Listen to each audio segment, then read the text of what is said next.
In this video, the third technical video in this series, we'll take a look at the editors and the form view controls and see how they are used within the project punch list component. The form view control provides the capability to create editable forms that can use a specific editor for editing the value in the form.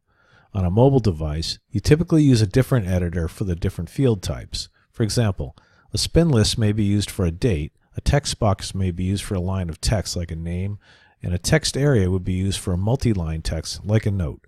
Form views can be used like a detail view in a list control. In the Project Punch List app, the form views are contained within panel cards that are included within a panel layout that also includes a panel card for all the editors. The editors are revealed from the top of the panel card, which ensures that the keyboard will not interfere with the form.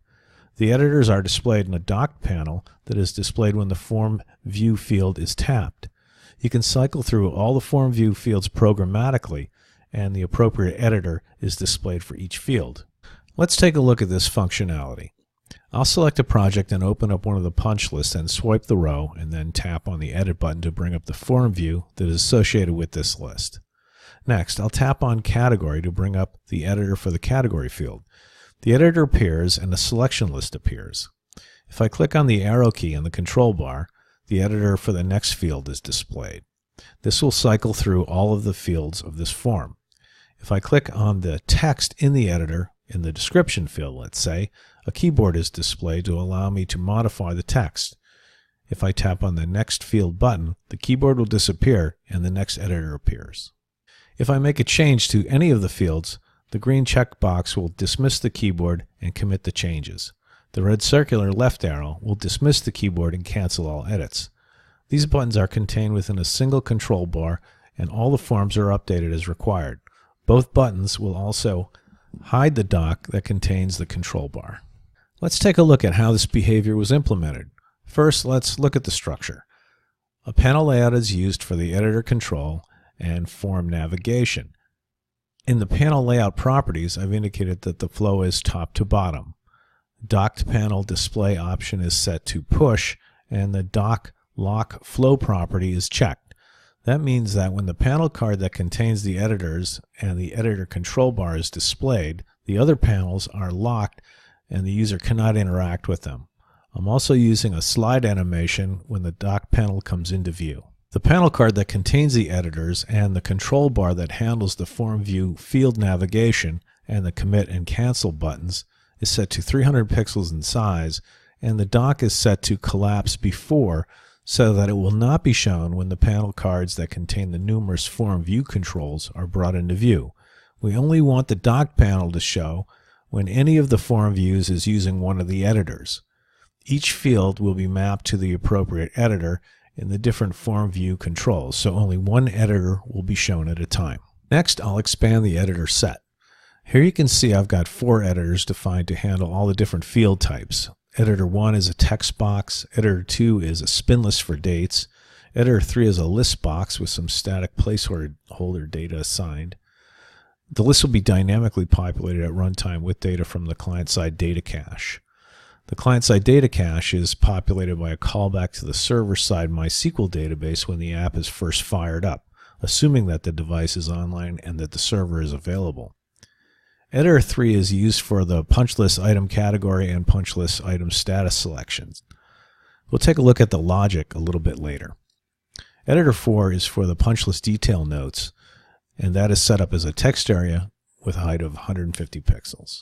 Next, let's take a look at the form view controls that will use the editors. All of the form view controls are contained in panel cards that are included in another panel navigator. Since these form views act very much like a detail view, each one is called programmatically when the user taps on the edit button that is revealed when a right to left row swipe is initiated. The click event on the edit button will display the respective panel card that contains the associated form view. Each panel card that includes a form view also contains a control bar that is used for navigation. Let's look at the properties of Form View 1. The data source is set to list underbar projects, and each field is assigned to a specific editor. All of the editors in this component come from the same editor set. If we look at the form layout, you can see that I'm displaying the project photo at the top of the form, and then including a tab control that displays project details, owner details, and a map. At the top, you can see that the image data bound control is used, and if we look at its properties, you'll see that I'm allowing image capture and using a button to bring up the device's camera.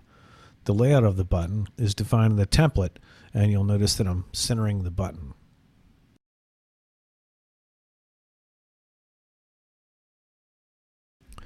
The project details and the owner details tabs are using a layout container to display the city, state, and zip fields on one line that will be automatically adjusted to the device's width. The width type of this layout container is set to explicit, and the columns widths are set to 80% for the city, 10% for the state, and zip. Notice that column breaks are used to identify each column. In one of the tabs, I'm displaying a map that is using the project lat long fields to display a marker and center the map. The lat long fields are extracted from the EXIF data when a picture is taken. I wanted to allow the user to tap on the static map and bring up a dynamic Google map that would allow the user to zoom in and out and to toggle between the different map views. I did that with a Show Map item defined in the Items tab.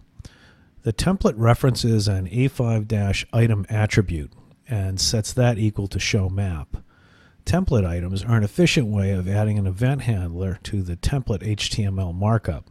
Rather than each row in the list having its own custom event handler, this technique lets you define one custom event handler that is called when required. If I open the Items tab and look at the onClick event, you'll see the JavaScript that sets the map properties and displays the panel card that contains the map. Let's look at the form properties, specifically the initial state settings. Here you'll see the initial state is with tab 1 active. The problem is that once you've activated another tab and navigate away from the form view, the next time you bring up this form view, the active tab will be the last tab that was active. This is not the behavior I wanted, so I handled that by setting the active tab each time this panel card is displayed. The form views are displayed when the user swipes a row from right to left to reveal the edit and delete buttons. In the original component I wrote, the JavaScript and the CSS to make this happen. As of build number 4554, you can now define this functionality in the list builder properties, which is much simpler.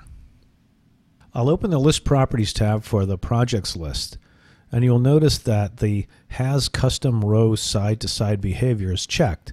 If I open the list row drag action builder and look at the defined actions, you'll see the JavaScript for the edit button. Here I am storing the selected row data to the data variable and using the list set value method to the underbar primary key value. This will load the row data into the associated form view. Next, the highlighted block of code is used to set the active tab to tab number 1, and then the form is brought into view. This same pattern is used for all the child lists. Let's review what this all looks like in the app. I'll swipe from right to left on a row and the edit and delete buttons appear.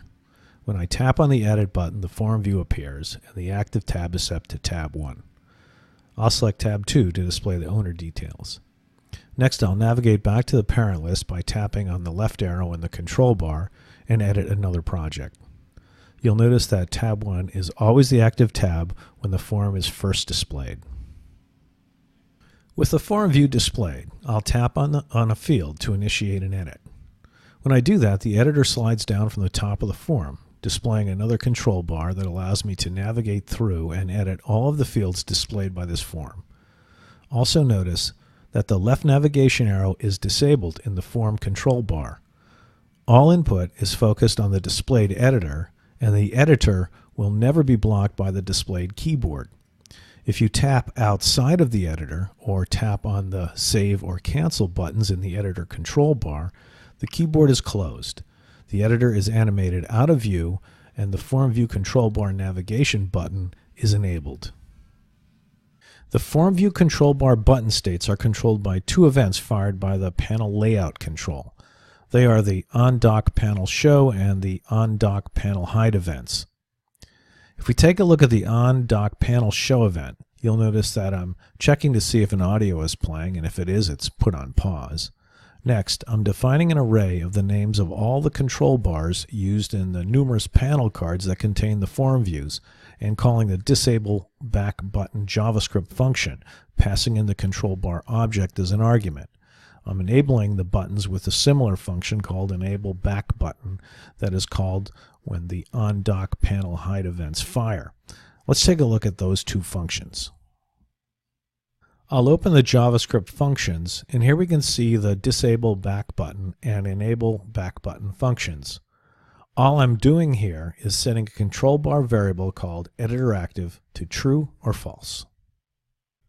Let's take a look at one of the control bars to see how the control bar's editorActive variable is used to control the enable and disable state of the back button. I'll select control bar under bar 7 and click on the Data tab. Here you can see that a control bar variable has been defined called editorActive, and that it is set to the JavaScript value false. This is the value that is being changed by the enable and disable back button functions in each of the respective control bars. We have a total of 3 control bars that are affected each time the dock is displayed and hidden. If I click on the Items tab, you'll see that the disabled expression for the back button in the control bar is set to editorActive. You'll see the same setting in all of the control bars used in conjunction with the form view controls. You'll notice that I didn't worry about identifying which panel card or form view was active when I set the state of the navigation button in the control bar. I just set them all, and that's because it was easier, and it really doesn't matter in this case. Let's take a look at another form view that uses multiple editors. This is the form view for editing and adding the punch list items. It includes a list for selecting the punch list item category, like door hardware, countertops, interior paint, etc. And it also includes a list for the punch list item status, like completed or in process.